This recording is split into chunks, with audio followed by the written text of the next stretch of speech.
ಮಂಗಳೂರು ವಿಶ್ವವಿದ್ಯಾನಿಲಯದ ಮಂಗಳ ಅಲುಮಿ ಅಸೋಸಿಯೇಷನ್ ವತಿಯಿಂದ ಹಳೆಯ ವಿದ್ಯಾರ್ಥಿಗಳ ಮಹಾಸಂಗಮ ಸ್ಮೃತಿ ಸಂಗಮ 2026 ಮಾರ್ಚ್ 1ರಂದು ಆಯೋಜಿಸಲಾಗಿದೆ ಎಂದು ಸಂಘದ ಹಿರಿಯ ಸದಸ್ಯ ರಾಜಾರಾಮರಾವ್ ತಿಳಿಸಿದ್ದಾರೆ.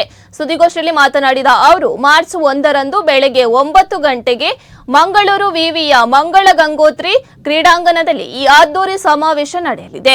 ಸ್ಪೀಕರ್ ಯುಟಿ ಖಾದರ್ ಉದ್ಘಾಟಿಸಲಿದ್ದು, ಕುಲಪತಿ ಪ್ರೊಫೆಸರ್ ಪಿಎಲ್ ಧರ್ಮ ಅಧ್ಯಕ್ಷತೆ ವಹಿಸಲಿದ್ದಾರೆ ಎಂದಿದ್ದಾರೆ. ಅಸೋಸಿಯೇಷನ್ ಈಗಾಗಲೇ 20,000ಕ್ಕೂ ಹೆಚ್ಚು ಹಳೆಯ ವಿದ್ಯಾರ್ಥಿಗಳನ್ನು ಒಗ್ಗೂಡಿಸಿದೆ. ಇನ್ನು ಈ ಸಂದರ್ಭದಲ್ಲಿ ಕಾರ್ಯಕಾರಿ ಸಮಿತಿ ಸದಸ್ಯರಾದ ಪ್ರದೀಪ್ ಡಿಸೋಜಾ ಹಾಗೂ ನಾಗೇಶ್ ಹಿರಿಯೇಗೌಡರು ಉಪಸ್ಥಿತರಿದ್ದರು. ಸುಮಾರು 25,000 ಮೆಂಬರ್ಸ್ ಇದ್ದಾರೆ.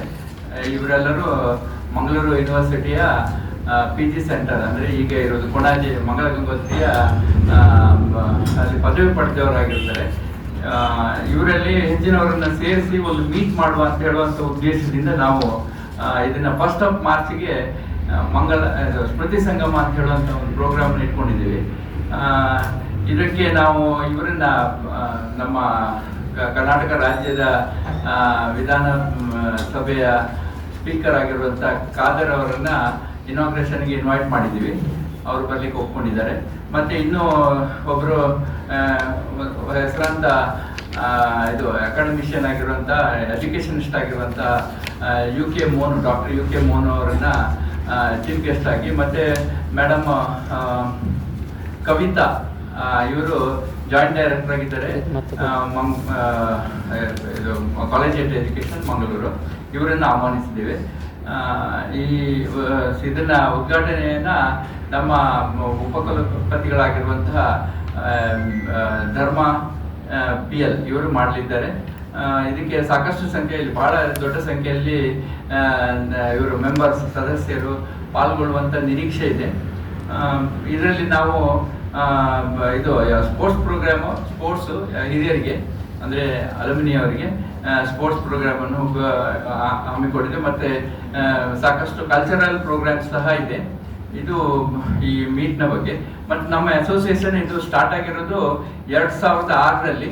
ಇದನ್ನ ದಿವಂಗತ ಅನಂತಕೃಷ್ಣ ಅಡಿಗ ಅವರು ಕರ್ನಾಟಕ ಬ್ಯಾಂಕ್ನ ಇದು ಡೈರೆಕ್ಟರ್ ಆಗಿದ್ದಂತಹ ಅನಂತಕೃಷ್ಣ ಅಡಿಗ ಅವರು ಸ್ಥಾಪನೆ ಮಾಡಿದರು. ಇದರಲ್ಲಿ ನಮ್ಮ ದಿನೇಶ್ ಕುಮಾರ್ ಆಳ್ವ ಅವರು ನಮ್ಮ ಅಲುಮ್ನೈ, ಅವರು ಫೌಂಡರ್ ಮೆಂಬರ್ ಆಗಿದ್ದಾರೆ. ಮತ್ತೆ ಕಲ್ಲುರಾಯ ಡಾಕ್ಟರ್ ಕಲ್ಲುರಾಯ ಅವರು ಸಹ ಫೌಂಡರ್ ಮೆಂಬರ್ ಆಗಿದ್ದಾರೆ. ಇವರೆಲ್ಲರೂ ನಮ್ಮ ಸಂಸ್ಥೆಯ ಹಿಂದಿನ ಅಧ್ಯಕ್ಷರಾಗಿದ್ದಂಥವರು. ಇವರೆಲ್ಲರನ್ನು ಆಹ್ವಾನಿಸಿದ್ದೇವೆ. ಮತ್ತೆ ಈ ಸಂಸ್ಥೆಯ ಉದ್ದೇಶ ಏನು ಅಂತ ಹೇಳಿದ್ರೆ, ಇದು ಅಲುಮ್ನೈ ಅಸೋಸಿಯೇಷನ್ ನಾವು ಏನು ಅಂತ ಹೇಳಿದ್ರೆ it serves as a bridge between industry and the institution.